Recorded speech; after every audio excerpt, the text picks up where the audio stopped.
আগামী ২৯শে ডিসেম্বর লন্ডনের উদ্দেশ্যে ঢাকা ত্যাগ করবেন বিএনপি চেয়ারপারসন বেগম খালেদা জিয়া।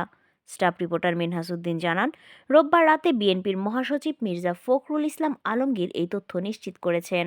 বিএনপির মহাসচিব বলেন, সবকিছু ঠিকঠাক থাকলে আগামী ২৯শে ডিসেম্বর বেগম জিয়া লন্ডনে যাবেন। তার সঙ্গে তার ৪-৫ জন চিকিৎসকও যাবেন। ইতিমধ্যে সকল প্রস্তুতিও সম্পন্ন হয়েছে।